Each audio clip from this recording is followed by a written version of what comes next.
Assalamualaikum warahmatullahi wabarakatuh. Bismillahirrahmanirrahim. Alhamdulillahilladzi an'ama alaina bi ni'matil imani wal islam wa amarna bi ittihadi wasillatil arham. Wassalatu wassalamu ala sayyidina wa maulana Muhammadin sallallahu alaihi wasallam wa ala alihi wa ashabihil kiram, amma ba'du. Yang saya hormati Kepala SMP Negeri 2 Aji Barang, beliau Bapak Sairan SPD beserta Ibu. Yang saya hormati Ketua Komite dan Pengurus Komite. Yang saya hormati pula segenap Dewan Guru dan staf karyawan SMP Negeri 2 Aji Barang, seluruh tamu undangan, hadirin hadirat rahimakumullah. Alhamdulillah, kita sudah berpijak di bulan Syawal, bulan di mana umat Islam merayakan kemenangannya setelah sebulan penuh menjalankan ibadah puasa. Bulan Ramadan itu menjadi kawah candra di muka, menjadi bulan training, menjadi bulan latihan. Selama sebulan penuh kita berlatih riyadhah, tirakat, menjalankan amal ibadah di bulan Ramadan. Harapannya adalah setelah bulan Ramadan kita termasuk golongan minal aidin wal faizin, termasuk golongan orang-orang yang kembali suci dan orang-orang yang meraih kemenangan. Allahumma amin ya rabbal alamin. Kita berharap di bulan Syawal ini menjadi orang yang meraih kemenangan. Loh, apakah kita sedang berlomba? Jawabannya ya. Kita semua sedang berlomba. Fastabiqul khairat, berlomba-lomba dalam kebaikan. Tentu perlombaan itu disesuaikan dengan kemampuan masing-masing, disesuaikan dengan profesi kita masing-masing. Maka menurut ulama, Syawal itu artinya adalah irtafa'. Artinya apa Bapak Ibu? Irtafa' itu maksudnya naik, meninggi, atau ada peningkatan. Maka spesial untuk Bapak Ibu guru sekalian SMP Negeri 2 Aji Barang, saya menyusun sebuah syair sederhana tentang Syawal, bulan peningkatan. Tolong dibagi Bapak Ibu guru yang bertugas, silakan sembari dibagi. Maka saya katakan tadi, menurut para ulama Syawal itu artinya irtafa'a, naik, meninggi, ada peningkatan. Maka saya membawa tema dari rumah. Mohon maaf Bapak Ibu guru, sebab saya tidak dikabari ada tema spesial, yaitu sucikan hati di hari yang fitri dengan silaturahmi. Tapi tenang saja, nanti akan saya kaitkan dengan tema yang saya bawa. Saya membawa sebuah tema di pagi hari ini, yaitu Syawal, bulan peningkatan. Karena Syawal itu artinya adalah peningkatan. Tapi mohon maaf ibu-ibu guru, yang dimaksud Syawal bulan peningkatan bukan peningkatan berat badan, ya. Jangan sampai punya anggapan setelah lebaran jadi peningkatan berat badan. Bukan begitu yang saya maksud. Yang saya maksud adalah bahwa bulan Syawal bulan peningkatan, yaitu peningkatan kualitas. Peningkatan apa Bapak Ibu? Kualitas. Maka saya mengajak kepada Bapak Ibu guru sekalian untuk memaknai bulan Syawal ini dalam rangka meningkatkan 3 kualitas.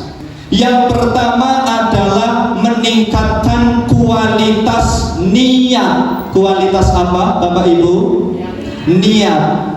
Sebab profesi menjadi pengajar itu adalah profesi yang sangat mulia. Jangan sampai profesi yang mulia ini menjadi sia-sia gara-gara salah niat.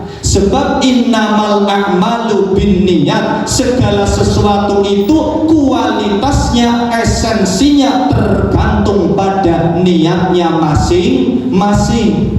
Banyak yang jadi guru, banyak yang jadi tenaga didik, tenaga pengajar, tetapi berkah yang didapat itu beda-beda karena niat yang terselubung di dalam hatinya. Dalam suatu riwayat hadis, Nabi kita, Nabi Muhammad SAW pernah masuk ke dalam suatu masjid.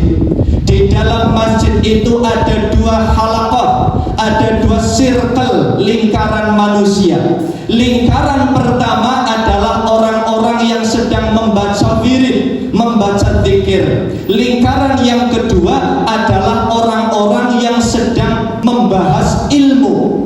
Nabi Muhammad SAW menjumpai dua circle itu, fa'athnan nabiyyu alaihi ma khaira, Nabi memuji keduanya. Circle yang ahli zikir bagus, circle yang membahas ilmu juga bagus, tetapi yang unik Nabi Muhammad SAW lebih memilih ikut gabung kepada circle orang yang sedang membahas ilmu. Lalu Nabi Muhammad SAW mengatakan, innama bu'ithtu mu'alliman, bahwa saya diutus oleh Allah menjadi mu'allim. Mu'allim adalah pengajar, dalam artian yang sekarang adalah pengajar, yaitu guru. Pengajar yaitu muballigh dai, pengajar yaitu ustadz-ustadzah, bapak ibu guru sekalian, termasuk dalam profesi mu'allim, pengajar.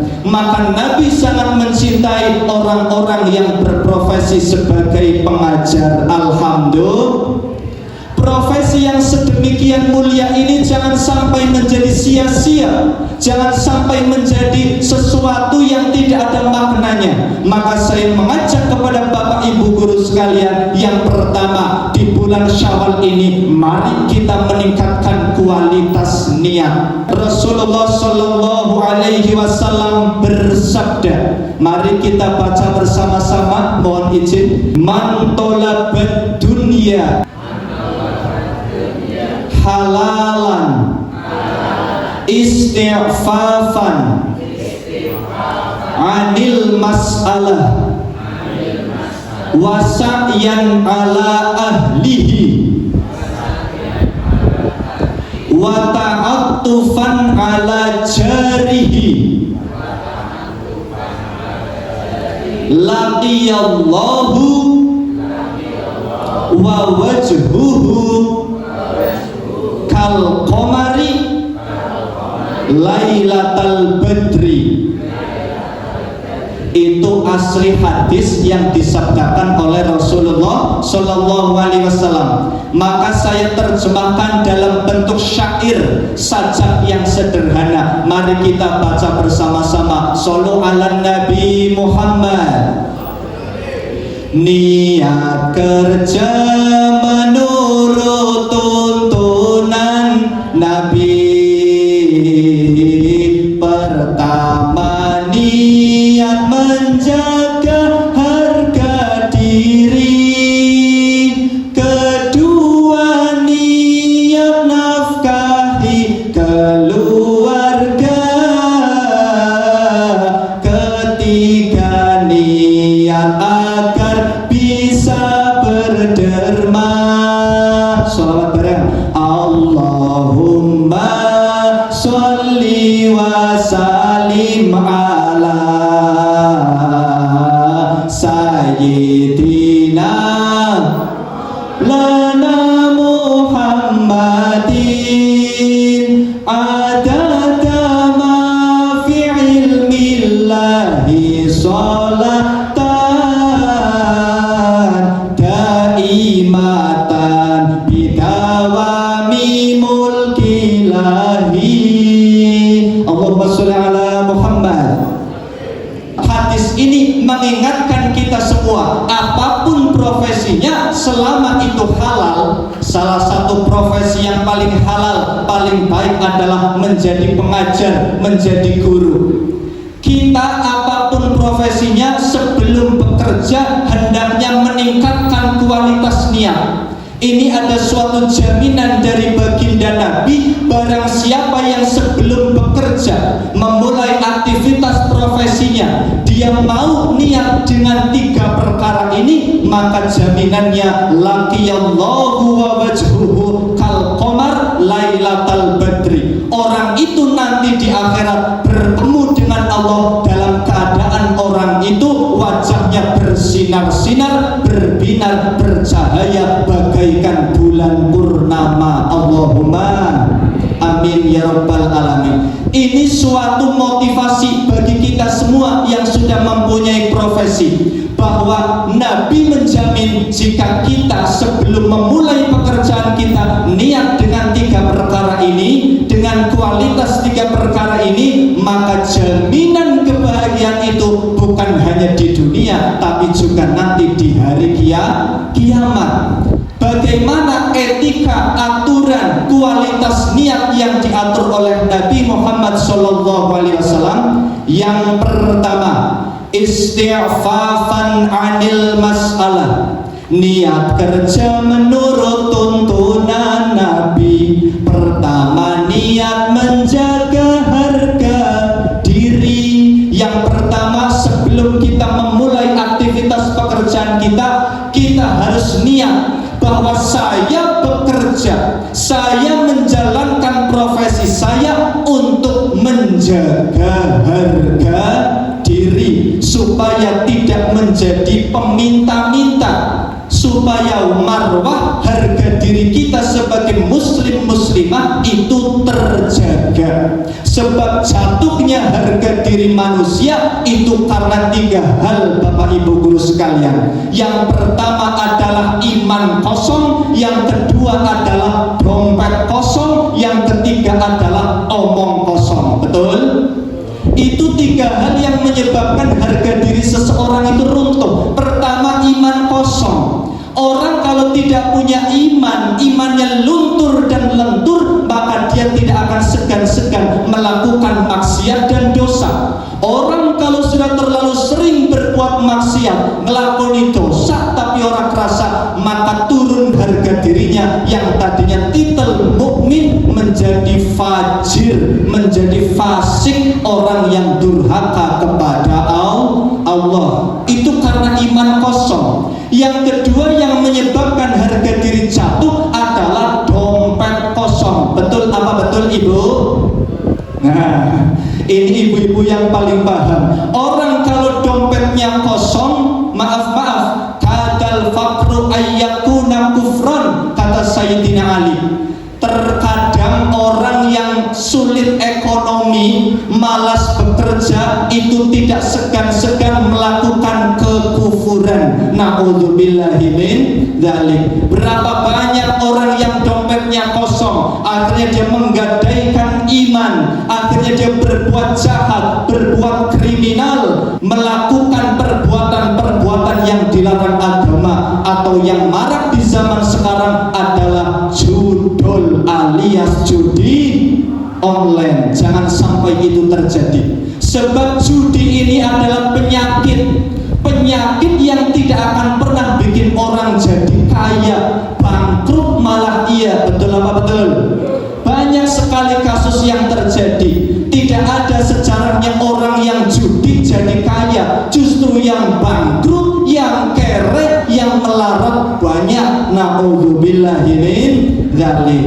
Maka orang kalau dompetnya kosong, dia tidak akan segan-segan menipu, pura-pura cacat supaya dia itu dikasihani oleh orang. Akhirnya dia mengemis untuk memperkaya diri sendiri. Padahal Rasulullah SAW telah mengancam, barang siapa yang melakukan penipuan sekecil apapun itu, menipu orang demi memperkaya dirinya sendiri, maka dia diancam nanti menghadap Allah di hari kiamat, walaisa fi wajhihi muz'atul lahmin, kondisi mukanya tidak ada sepotong daging pun. Ibu-ibu kira-kira kalau mau berangkat ke sekolah tidak pakai bedak, pede apa enggak?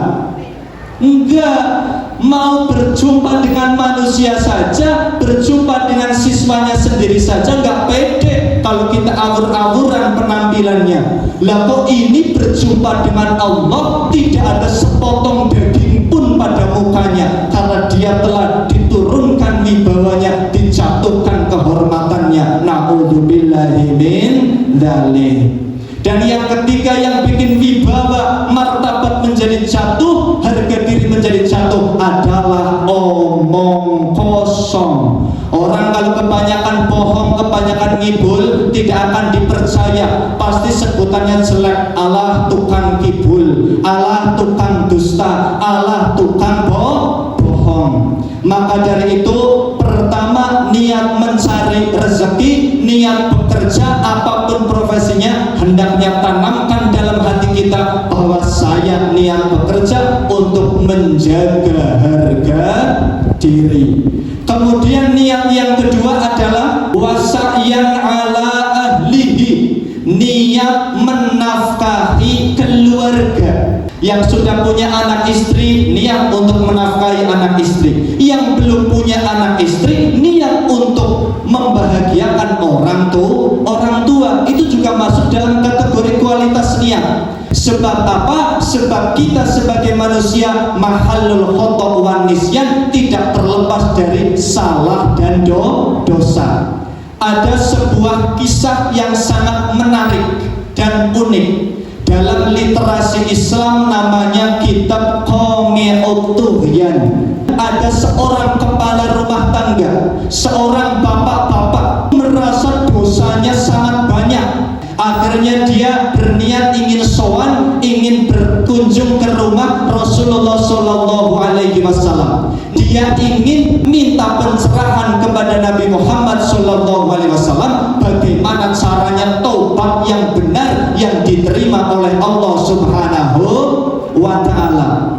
Begitu sampai di rumah Rasulullah Shallallahu Alaihi Wasallam, belum mengutarakan maksudnya, tiba-tiba malaikat Jibril datang. Malaikat Jibril datang membisikkan kabar kepada Nabi kita, wahai Rasulullah, tolong kasih tahu kepada bapak ini bahwa dosanya telah diampuni oleh Allah Subhanahu wa Ta'ala. Akhirnya Nabi terkejut, wahai malaikat, ini orang baru bertamu ke rumah saya, baru sampai ke rumah saya, belum curhat apa-apa, belum mengutarakan maksud apa-apa, kok tiba-tiba dosanya sudah diampuni, belum istighfar, belum tobat. Apa amalan bapak ini? Tolong bocorkan kepada saya, wahai malaikat Jibril. Pengen tahu apa enggak amalannya ini Bapak Ibu?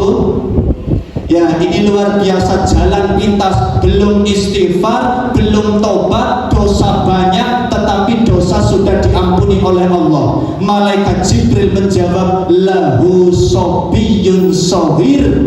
Ini orang di rumah punya anak yang masih kecil. Orang ini bekerja, setelah pulang dari bekerja dia tidak pernah lupa membelikan jajanan, membelikan makanan kesukaan anaknya yang masih kecil. Setiap hari dia lakukan itu dengan penuh keikhlasan. Anak kecil ketika dikasih jajanan pasti hatinya senang. Anak itu langsung mendoakan, ya Allah, berikanlah bapakku ampunan, ya Allah, berikanlah bapakku rezeki yang lancar. Berkahnya sering ngasih jajan ke anak kecil dengan niat yang tulus, si bapak-bapak ini dosanya rontok semua, alhamdulillah. Maka bapak-bapak, ibu, guru sekalian, terutama bapak-bapak kepala rumah tangga yang masih punya anak kecil, jangan sia-siakan momen ini, bahwa sering-sering jajanin anak kecil itu menjadi wasilah sarana penghapus dosa, kafaratud dzunub. Allahumma amin ya rabbal alamin. Siap diamalkan ya Bapak guru sekalian? Insya Allah. Tapi mohon maaf Pak, ternyata yang di rumah panjenengan bukan hanya bocah-bocah saja, tetapi mantan bocah juga ada kan, yaitu istrinya jenengan kan mantan bocah. mantan bocah umur 50 tahun, mantan bocah umur 55 tahun, itu juga harus dibahagiakan. Istri juga harus dibahagiakan. Setuju Ibu? Dalam kitab Ihya Ulumuddin ada sebuah fadilah, man hamala torfatu minas su'i ila iyalihi faka'annama hamala ilaihim sodaqoh. Jika ada seorang kepala rumah tangga, seorang suami pergi ke pasar, pergi ke toko, setelah pulang dari pasar atau toko, dia tidak lupa nyangking jajanan lalu diberikan kepada istrinya, maka suami itu mendapatkan pahala sodaqoh. Allahumma amin ya rabbal alamin. Siap diamalkan Bapak? Siap ya? Gak usah muluk-muluk, panjenengan ngasih makanan kesukaan istri itu sudah berpahala sedekah yang luar biasa. Nih Bu ada cilung, nih Bu ada bakso, nih Bu ada es teler, itu saja sudah bernilai sedekah. Apalagi sebentar-bentar suami datang, nih Bu gamis, nih Bu kalung, nih Bu cincin. Kira-kira senang apa senang Bu? Senang banget. Istri senang, pahala pun datang. Allahumma amin ya rabbal alamin. Apalagi seorang wanita, ibu-ibu, kalau musim-musim lebaran itu inginnya segala sesuatunya itu serba tebel. Bukan hanya bedak saja yang tebel, tapi duit juga harus tebel. Betul apa enggak Ibu? Ya ngaku saja lah. Jadi itu niat yang kedua. Sebelum bekerja, hendaklah Anda sekalian sebagai guru niat untuk menafkahi keluarga. Kemudian niat bekerja yang ketiga, supaya pekerjaan kita berkualitas berpahala, adalah wa ta'attufan ala jarihi, niat agar bisa berderma. Syukur-syukur kalau ada lebihan rezeki, lalu kita gunakan untuk bersedekah ke tetangga kita yang paling dekat. Minimalnya seperti itu. Sebab apa? Sebab ada suatu penelitian dari Syekh Ali Al-Khawas. Syekh siapa Bapak Ibu? Ali Al-Khawas. Ini seorang guru besar ulama dari Mesir. Syekh Ali Al-Khawas itu pernah ditanya, wahai Syekh, apa bedanya sodakoh wajib dengan sodakoh sunnah? Jadi ternyata sodakoh itu ada dua, ada sodakoh wajib, ada sodakoh sunnah. Lalu Syekh Ali Al-Khawas menjawab, sodakoh wajib adalah sodakoh untuk membersihkan rohani atau jiwa atau nafas. Contohnya sodakoh wajib adalah kemarin kita sudah menunaikan, yaitu membayar zakat fitrah. Ketika kita membayar zakat fitrah, kita berniat nawaitu an ukhrija zakatal fitri man nafsi fardul lillahi ta'ala. Saya berniat mengeluarkan zakat fitrah untuk jiwa saya, man nafsi untuk pembersihan jiwa saya, fardu karena Allah. Tapi Bapak Ibu guru sekalian jangan lupa ada sodakoh sunnah, di mana sebagian harta kita ada haknya anak yatim, ada haknya fakir miskin, ada haknya orang-orang jompo. Jangan pernah lalaikan itu. Syekh Ali Al-Khawas telah meneliti selama beliau menjadi guru besar di Mesir bahwa orang yang tidak pernah sodakoh sunnah, orang yang gak mau sodakoh sunnah, pelit untuk sodakoh sunnah. Sodakoh sunnah yang contohnya tadi menolong tetangga, menyantuni yatim, menjenguk orang sakit, atau yang lagi terkenal habis lebaran terbitlah kondangan. Kondangan juga sedekah sunnah. Maka kata Imam Ali Al-Khawas, berdasarkan penelitiannya, orang yang males sodakoh sunnah itu bisa terkena beberapa penyakit fisik. Karena fungsinya sodakoh sunnah itu untuk membersihkan penyakit fisik. supaya rohani jasmani kita bersih dari penyakit. Maka yang kedua, jangan lupa sedekah sunnah.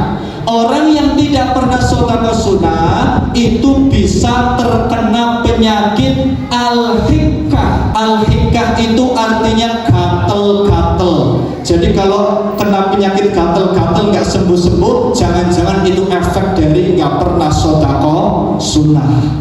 Yang kedua, orang yang enggan berbagi, bersedekah sunnah itu bisa kena penyakit al-jarub. Al-jarub itu kudis, kurap.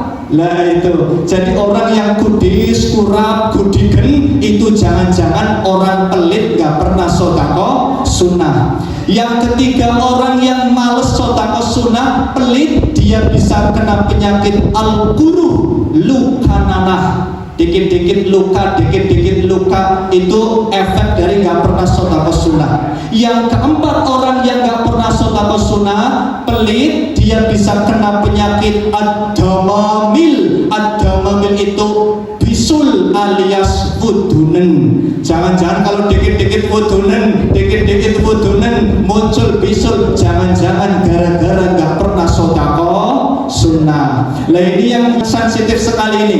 Orang nggak pernah sedekah sunnah, pelit, malas berbagi, padahal rezekinya banyak, orang itu bisa kena penyakit al-habbul faronji. Al-habbul faronji secara literal dimaknai sebagai jerawat Eropa. Menurut orang sini adalah flek hitam. Jadi ibu-ibu yang pengen glowing, rajin-rajinlah bersedekah sunnah ya Bu ya.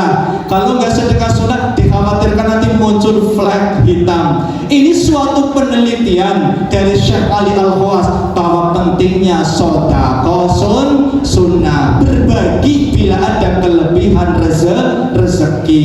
Nah, itu 3 kualitas niat yang harus ditingkatkan oleh setiap kita, apapun profesinya, terutama bagi seorang guru. Profesi yang mulia juga harus dengan niat yang mulia. Yang pertama, niatnya apa tadi Bapak Ibu guru?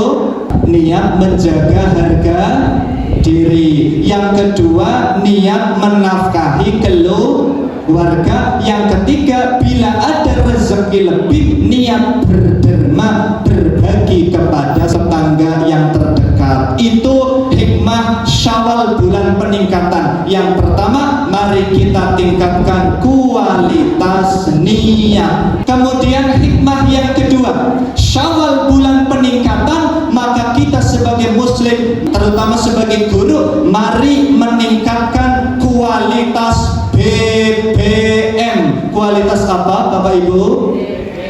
BBM yang saya maksud bukan bahan bakar minyak, tapi yang saya maksud BBM adalah belajar, beramal, mengajar. Mari kita bareng-bareng belajar. Nah, itu 3 hal yang tidak boleh berhenti pada pribadi seorang guru. Sebab guru itu ibarat roda yang menjadi penggerak pendidikan. Maka 3 hal ini, BBM, belajar, beramal, mengajar, jangan sampai berhenti bergerak. Mari kita baca ungkapan Nabi Isa alaihi salam, man alima, monggo, wa amila wa 'allama fahuwa alladhi yud'a 'aziman fi malakutis samawati. Mari kita baca artinya. Shallallahu ala Nabi Muhammad.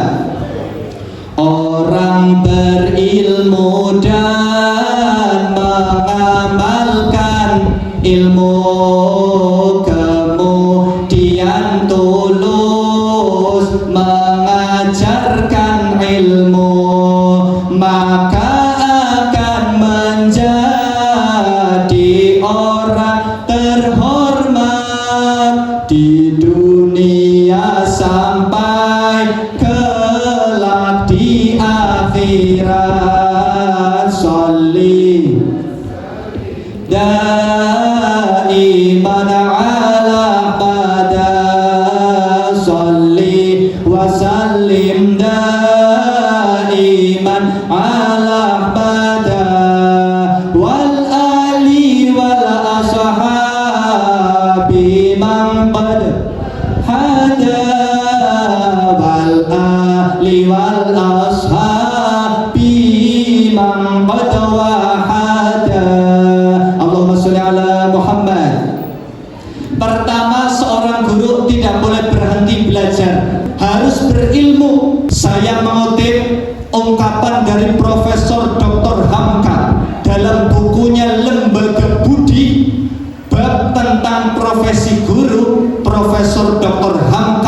atau yang terkenal dengan Buya Hamka mengatakan bahwa guru yang sukses dalam profesinya, guru yang sukses mendidik siswanya menuju kemajuan adalah guru yang tidak hanya mencukupkan ilmunya di bangku kuliah saja, tetapi guru itu selalu memperluas wawasan lewat pengalaman dan bacaan.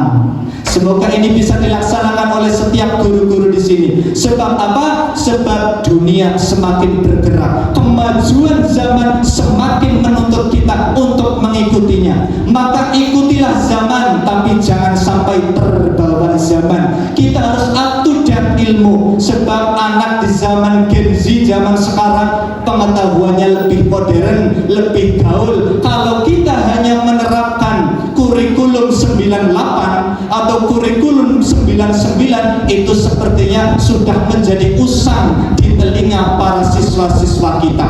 Maka perlu sekali bagi seorang guru, menurut Profesor Dr. Hamka, adalah mengupdate ilmu. Jangan hanya puas dengan gelar akademik, tapi juga harus mengupdate ilmu, memperluas wawasan, memperluas pengetahuan lewat pengalaman dan bacaan. Artinya apa? Kita harus terus belajar seberapapun rentang-rentang titel kita. Dalam kitab Dalailul Khairat diterangkan bahwa Nabi Muhammad mempunyai titel 201. Bayangkan itu. Secanggih-canggihnya, sepinter-pinternya orang zaman sekarang, paling-paling profesor doktor. Tapi kalau Nabi Muhammad SAW titelnya 201. Dan yang menyematkan titel itu adalah Allah Subhanahu wa Ta'ala. Tapi Nabi Muhammad SAW tak pernah berhenti belajar kepada Allah lewat malaikat Jibril alaihis salam. Saya punya sahabat namanya Kak Ngadio. Beliau seorang CEO penerbit Diomedia yang kebetulan saya menerbitkan beberapa buku saya di situ. Kak Ngadio menulis sebuah buku, judulnya Tuhan Saya Ingin Bahagia. Di awal-awal bab diterangkan bahwa salah satu kunci meraih kebahagiaan adalah dengan belajar. Saya ulangi, bahwa salah satu kunci meraih kebahagiaan adalah dengan cara terus belajar. Berarti kalau ada orang yang berhenti belajar, merasa sudah pinter, merasa nggak butuh ilmu, berarti orang itu telah menutup salah satu pintu kebahagiaan dalam hidupnya. Maka sekali lagi saya himbau, mari kita sebagai pengajar, Bapak Ibu guru sekalian, jangan pernah berhenti belajar. Karena zaman semakin maju, teknologi semakin canggih, kita dituntut untuk belajar dari pengalaman maupun dari bacaan. Jadi yang pertama, orang berilmu, man alima. Kemudian yang kedua, wa'amila. Setelah berilmu, hendaklah beramal. Seorang guru mengajarkan ilmu supaya ilmunya sampai kepada siswa dan ilmunya menjadi bermanfaat, jangan sembarangan. Sebab apa? Amal kita sangat berpengaruh pada pribadi kita di dunia bahkan sampai di akhirat. Seorang guru dengan profesinya yang halal dan mulia harus selalu memastikan bahwa yang masuk dalam perutnya, yang dikonsumsinya, yang diminumnya harus makanan dan minuman yang halal pula. Sebab kata Imam Al-Ghazali di dalam kitab Al-Ihya Ulumuddin, orang yang mengkonsumsi makanan haram, kalau dia menjadi seorang pengajar, menjadi seorang guru, maka ilmu yang diajarkan tidak akan bermanfaat, tidak akan pernah sampai ke hati siswa-siswinya. Karena Allah sangat membenci orang-orang yang mengkonsumsi makanan dan minuman haram. Dan nasib di akhirat juga sangat mengerikan. Kullu lahmin nabata min haramin fannaru aula bih. Barang siapa yang mengkonsumsi makanan minuman haram walaupun sedikit saja, kemudian makanan minuman haram itu masuk ke dalam tubuhnya, menjadi tambahan tenaga, menjadi tambahan energi dalam tubuhnya, maka orang itu fannaru aula bihi, berarti sudah siap-siap booking tempat di neraka. Na'udzubillahi min dzalik. Maka kita harus beramal. Setelah punya ilmu, hendaklah kita amalkan. Amal seorang guru adalah mengajar. Nah ini penting sekali. Fase pendidikan menurut Sayyidina Ali bin Abi Thalib itu ada 3. Ada berapa Bapak Ibu? 3. Ini juga bisa diterapkan ke anak, bisa diterapkan juga ke siswa. Yang pertama, la'ib waladaka sab'an. Anak umur 1 sampai 7 tahun, siswa umur 1 sampai 7 tahun, ini hendaknya dididik dengan metode bermain. Seperti anak TK, playgroup, kemudian apa itu?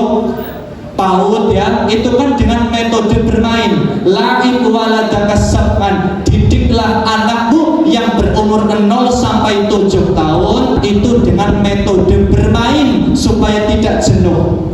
Kemudian fase yang kedua, wa'adibhu sab'an. Untuk anak atau siswa yang berumur 7 sampai 14 tahun itu hendaknya dididik mulai dengan kedisiplinan. Ini sesuai dengan ajaran Nabi Muhammad Sallallahu Alaihi Wasallam bahwa orang tua wajib mendidik anaknya disiplin untuk mengerjakan sholat sejak umur 7 tahun. Jika sudah umur 10 tahun anak itu membangkang tidak mau mendirikan sholat, maka orang tua boleh mencelentik, boleh memperingatkan, boleh menegaskan dengan harapan si anak itu mau mendirikan ibadah sholat. Kemudian fase pendidikan yang ketiga adalah wasohib husab'an, umur 14 sampai 21 tahun. Berarti ini umur-umur SMP gitu Bapak Ibu. Umur SMP sekitar umur berapa? Kelas 7 12, kelas 8 13, kelas 9 14. Lah ini berarti umur 14 sampai umur 21 adalah hendaknya dididik dengan metode humanistik, dengan menjadi sahabat. Guru ada kalanya harus menjadi sahabat bagi siswa-siswanya, sebab siswa itu sangat mendambakan lingkungan pendidikan yang nyaman, aman, dan memotivasi. Dan itu tentu harus diwujudkan oleh seorang guru yang menjadi roda penggerak pendidikan. Guru saya Kiai Haji Imam Asy'ari pernah mengajarkan kepada saya sebuah syair dari ulama Mesir namanya Ahmad Syauqi. Innamal umamul akhlaqu mabaqiyat fa inhum dhahabat akhlaquhum zahabu. Innamal umamul akhlaqu mabaqiyat fa inhum dhahabat akhlaquhum zahabu. Fa inhum dhahabat akhlaquhum zahabu. Sesungguhnya bangsa kuat karena akhlak, maka hancur bangsa karena hilang akhlak. Sesungguhnya bangsa kuat karena akhlak, maka hancur bangsa karena hilang akhlak. Kunci kesuksesan pribadi adalah akhlak. Kunci kesuksesan suatu lembaga pendidikan adalah akhlak. Bahkan kunci kemajuan suatu bangsa adalah akhlak. Maka saya kutip sebuah ungkapan dari guru besar namanya Syekh Dr. Al-Qahtani. Itu mengatakan bahwa indikasi atau tanda-tanda atau ciri-ciri sekolah yang mengajarkan ilmu bermanfaat, ciri-cirinya adalah mencetak siswa-siswi yang birrul walidain, berbakti kepada orang tua. Jika Bapak Ibu guru menjadi sahabat untuk siswa-siswi, nanti kedekatan Bapak Ibu guru dengan siswa secara emosional bisa mempengaruhi akhlak mereka, kemudian diterapkan dalam kehidupan sehari-hari. Orang tua menjadi bangga, maka timbullah birrul walidain, berbakti kepada orang tua. Itu berarti Bapak Ibu telah sukses mendidik mendidik siswa-siswa. Allahumma amin ya rabbal alamin. Saya ulangi bahwa fase pendidikan anak atau siswa ada berapa tadi? 3. Fase 0 sampai 7 tahun dididik dengan metode bermain. Umur 7 sampai 14 tahun dididik dengan kedisiplinan. 14 tahun sampai 21 tahun dididik dengan metode humanistik. Saya juga pernah sekolah. Saya pernah nyantri. Yang berkesan di hati saya, di pikiran saya, dan saya yakin berkesan di hati Bapak Ibu guru sekalian adalah 2 macam guru, yaitu guru yang killer atau galak dan guru yang bisa menjadi bestie. Betul apa betul? Dan kita akan sangat antusias ketika guru kita itu bisa menjadi bestie, ramah tamah dan sebagainya. Itu yang kedua. Syawal, bulan peningkatan, adalah meningkatkan kualitas belajar, beramal dan mengajar. Apa jaminan bagi seorang guru yang tak pernah berhenti belajar, kemudian beramal soleh, kemudian mengajar siswa-siswinya dengan baik, dengan benar, menyampaikan ilmu yang manfaat? Jaminannya adalah fahuwallazi yud'a aziman fi malakutis samawati. Guru yang semacam itu akan mendapat predikat yang mulia, terhormat, bukan hanya di dunia tapi sampai di akhirat. Allahumma amin ya rabbal alamin. Walaupun sudah pensiun tapi tetap dihormati, bahkan sampai di akhirat nanti akan diangkat menjadi orang-orang berilmu yang mulia. Allahumma amin ya rabbal alamin. Kemudian Syawal, bulan peningkatan. Yang ketiga, mari kita tingkatkan kualitas silaturahmi. Nah ini yang mau saya bahas. Sucikan hati di hari yang fitri dengan silaturahmi. Alhamdulillah kita semua masih dikasih kesempatan sehat, nikmat umur untuk menghadiri silaturahmi halal bihalal keluarga besar SMP Negeri 2 Aji Barang. Wus mungkur siang Ramadan, terus sumusul suara takbir nalahi, walitukminul iddata walitukabbirullaha ala ma hadakum wala'allakum tashkurun. Hendaklah kita sempurnakan bilangan puasa kita selama sebulan penuh. Setelah puasa, suara takbir bersaut-sautan sebagai wujud syukur kepada Allah. Jika kita dikasih umur, dikasih kesempatan untuk menjumpai bulan Syawal yang fitri, yang suci, bagaimana sunnahnya? Gelenggono katahin luput, merasa punya salah. Maka dari itu saya silaturahmi ke sini untuk ketiga kalinya nih Bapak. Untuk ketiga kalinya saya pribadi mohon maaf lahir dan batin deh. Saya mohon maaf lahir dan batin, sebab orang kalau banyak ngomongnya pasti banyak salahnya. Banyak salahnya pasti banyak dosanya, baik yang disengaja atau tidak disengaja. Saya mohon maaf lahir dan batin deh. Semoga kita semua benar-benar menjadi golongan orang yang kembali suci. Allahumma. Gelenggono katahing luput, istri minta maaf kepada suami, suami minta maaf pada istri. Sudah minta maaf kepada suami, Bu? Sudah minta maaf kepada istri, Pak? Alhamdulillah, semoga diterima maafnya. Allahumma nyuwun pangapura linaburna kanthi manah ingkang tulus. Yang dimintai maaf juga harus legowo memberikan maaf. Jangan mentang-mentang senior merasa paling wah, paling hebat, terus gak mau memberikan maaf. Wa mazadallahu abdan bi'afwin ila izzan.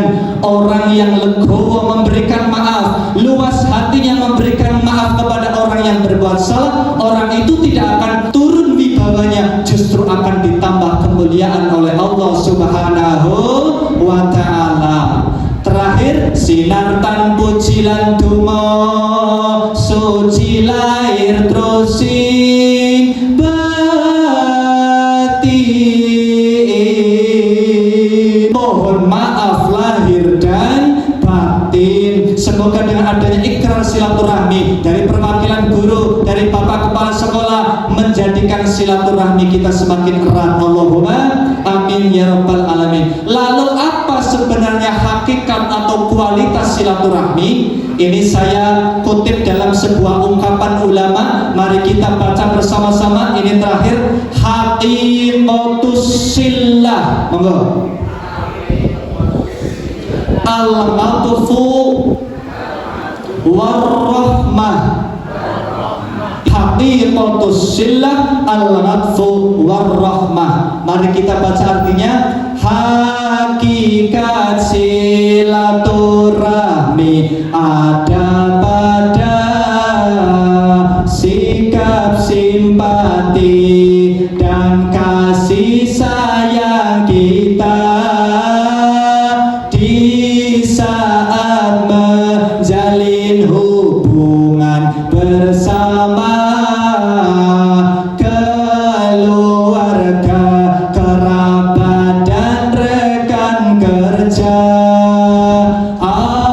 Allahumma li wa salim ala sayyidina wa maulana Muhammadin adada ma fi ilmillahi salatan daimatan bidawami mulki lahi. Allahumma sholli ala Muhammad. Kualitas silaturahmi ada dua. Percuma sia-sia kalau orang mengadakan acara silaturahmi seperti ini kalau tidak ada dua hal ini. Pertama adalah al-matfu, kepedulian, rasa simpati, peduli kepada sesama. Kepedulian ini ternyata bisa dibangun lewat musafahah alias bersalam-salaman. Sudah bersalam-salaman gitu Bapak Ibu Guru? Alhamdulillah. Lah bersalam-salaman ini ternyata diapresiasi betul oleh Rasulullah Sallallahu Alaihi Wasallam. Ma min muslimaini yaltaqiyani fayatasafahani illa ghufira lahuma qabla an yatafarraqa. Jika ada dua orang muslim bertemu berhadap-hadapan kemudian saling bersalam-salaman, maka Allah akan memberikan ampunan sebelum keduanya berpisah. Sebelum berpisah, selama berjabat tangan, orang itu akan diampuni dosanya oleh Allah Subhanahu wa ta'ala. Maka dari itu ini acaranya halal bihalal, saling menghalalkan. Sebab selama 11 bulan yang lalu kita sering melakukan haram biharam, larangan Allah. Contohnya apa? Gosip alias ngerasani. Pernah apa enggak Ibu? Pernah ya, itu juga larangan Allah. Kemudian bentak-bentak suami, pernah apa enggak Ibu?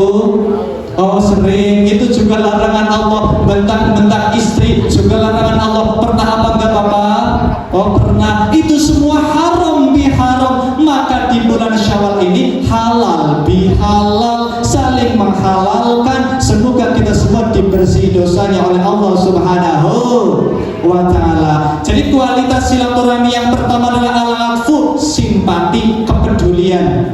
Yang kedua adalah warahmah, kasih sayang. Ini penting sekali. Nabi Muhammad SAW memperingatkan, innallaha yubghidu kulla ja'dhariyin jawazin. Sesungguhnya Allah sangat membenci, sangat marah kepada orang yang ucapannya kasar dan hatinya sombong. Saya yakin baik laki-laki maupun perempuan, baik yang ngomong maupun yang mendengarkan, pasti pernah berkata-kata kasar, baik yang disengaja ataupun tidak disengaja. Kita semua punya salah, terutama salah ucap, salah omongan. Apalagi menurut penelitian psikologi bahwa laki-laki dalam sehari semalam itu mengucapkan 7.000 kata-kata. Silakan dihitung Pak, dari jenengan bangun tidur sampai tidur lagi itu sekitar 7.000 kata-kata yang panjenengan lontarkan.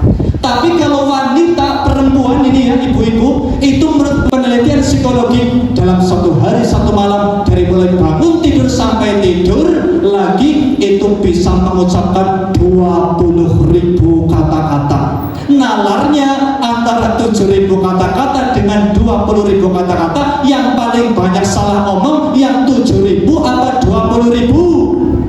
20.000. Laki-laki dalam sehari semalam 7.000 kata-kata yang dia lontarkan. Perempuan dalam sehari semalam 20.000 kata-kata. Asik omong-omong sambil metani, omong tidaklah sadar, amalnya terus kecolong. Sebelum diri terlambat, marilah kita bertobat, daripada di akhirat nantinya mendapat azab. Hanyalah karena dosa yang tiada terasa, namun besar akibatnya terhadap kita semua.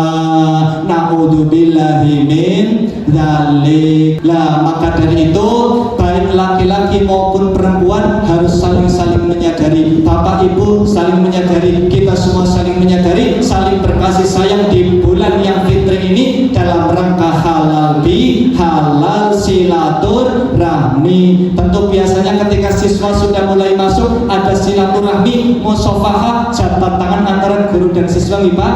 Itu menunjukkan bahwa SMP Negeri 2 Haji Barang mempererat silaturahmi, yaitu menumbuhkan rasa simpati dan juga berkasih sayang. Allahumma amin ya rabbal alamin. Jadi esensi atau kualitas silaturahmi ada dua, yaitu simpati, rasa peduli, dan juga rahmah kasih sayang. Dengan dua hal itu insya Allah akan tercapai silaturahmi yang sempurna, yang mendapat pahala di sisi Allah Subhanahu wa ta'ala.